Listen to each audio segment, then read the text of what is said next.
Welcome to RPGamer's review of Long Gone Days. This review is written by Delander, the video edited by Herfrog, and the review read by JC Servant. War is messy. There are many aspects of it that cannot be fictionalized easily. Media has long tried to show every aspect of war, in some cases romanticizing the heroics of it, in others using analogies, both subtle and overt, to highlight the horrors that can come from it. Developer This Is I Dream's Long Gone Days takes a long, thoughtful approach to the problem that war can bring in the multilingual world that we live in. When factoring in the heavy subject matter, there are a lot of undertones that do not push the narrative far enough to be truly poignant. There's too much that's wrapped up in a neat little bow to let the heavy moments really sink in before moving along. With the heavy moments being breezed by, a lot of the game gets left in the enjoyable turn-based combat, visuals, and music that'll heighten the experience, but ultimately feel counterintuitive to the anti-war themes presented. Long Gone Days follows the story of Rourke, an inspiring sniper who has grown up underground in a facility called the Core. The Core is led by Eugene Wisner, who styles himself the Father General to all those that live there. Life in the Core is minimalistic with luxurious food limited to protein shakes, training as the only way to pass the time, and the strongest being the proud chosen few to go and liberate the surface world. The surface world is a fictional version of our modern society, complete with real countries and languages used as its locations. This added realism enhances the game, as it's interesting to see other languages used as a way to show how multilingual society has become. The Core has made a name for itself in this world as an entirely self-sufficient state that creates jobs for everyone, a society that is purely bred and raised in the Core with no outside influences. This leads to many in the Core to be brainwashed solely in the ideals of the Father General and are trained in warfare to back those sentiments up to the world at large. Rourke is selected to join the elite Raven squad as sniper, replacing Sergeant Coyle, who is injured. The rest of the squad scrutinizes Rourke as Coyle is well regarded, and Rourke's attempt to befriend the squad's medic Adair is rebuffed at the start. This solidifies Rourke's thoughts that fulfilling the Father General's will is the most important aspect, and camaraderie comes second. His first operation is to snipe some malcontents that took over an area and make it clear for citizens again. That is, until Rourke finds out that these malcontents are just civilians living their lives and the Core are the invaders. When the squad commander murders a child in front of him, Rourke begins to second-guess his life decisions. This spiral leads him to leave the Core in an attempt to atone for his actions. What follows is a look into the psyche of a warrior made to fight for a cause that they don't believe in and how to atone for their past. These heavy and hard-hitting moments are meant to be poignant, but they are undercut by a narrative that is rushing to a conclusion or not diving deep enough to match the context of the situation. In addition, balancing too many moments at once leads to the urgency of the situation not lining up with what's happening to the characters. Long Gone Days also takes a look at how language barriers can cause problems. 3 languages other than English are used throughout the game depending on which locale Rourke finds himself in. Each instance amounts to Rourke internalizing the wish that someone understand him, and then finding the one person in town who does help solve the current problem. If this mechanic had been tied more closely with the game's themes of war, perhaps it would have come across better. There's only one instance where the language barrier causes a tragedy that is shunted to the side and relegated to a side quest that can cause morale loss for a party member.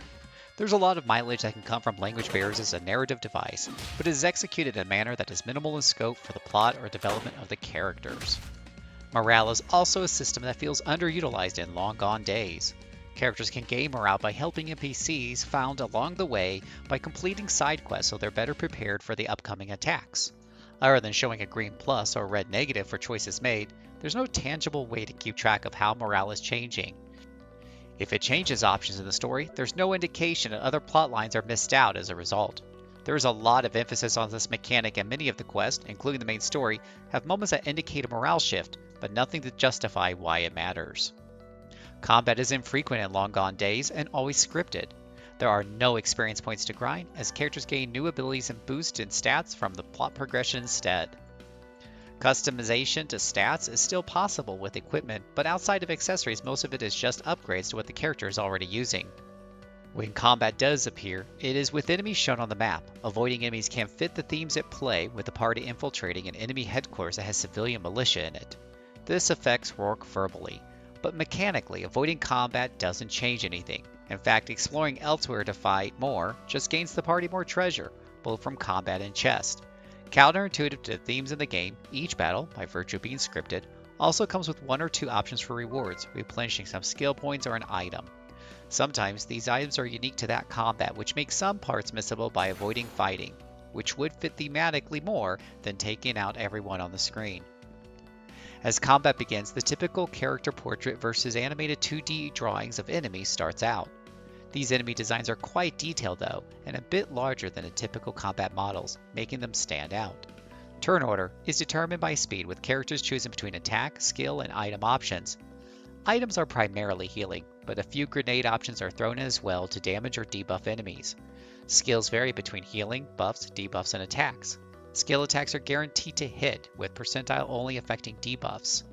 Regular attacks have the party choose body parts to aim that can cause different effects.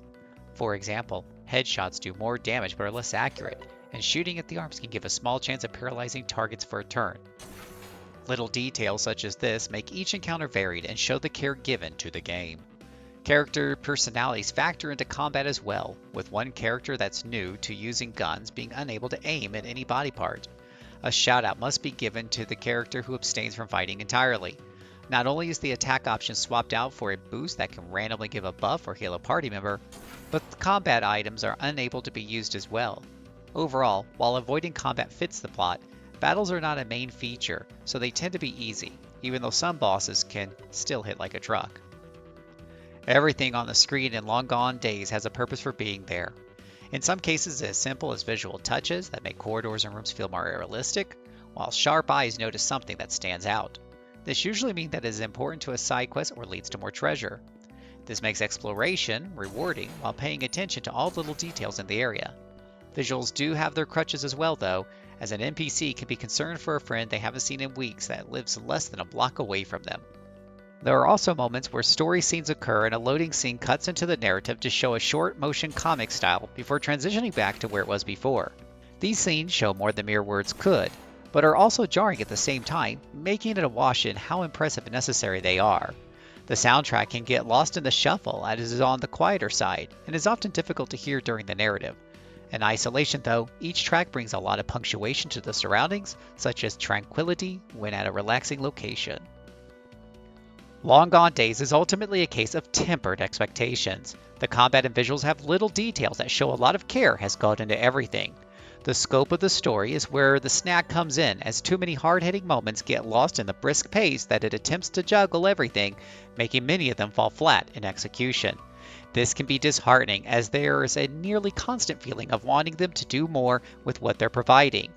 It can be a lot to get past, but taking the game at face value, the story beats still flow well enough and tell a good story, providing moments that players can reflect on. The adventure is quick and has fun gameplay moments, so it is an adequate way to experience a well-intentioned story.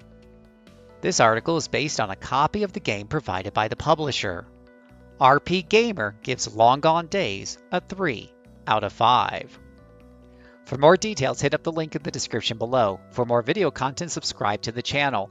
Follow us on Twitch for daily streams of your favorite RPGs. Join in on the discussion at rpgamer.com/discord. And for the latest in RPG news, head over to rpgamer.com.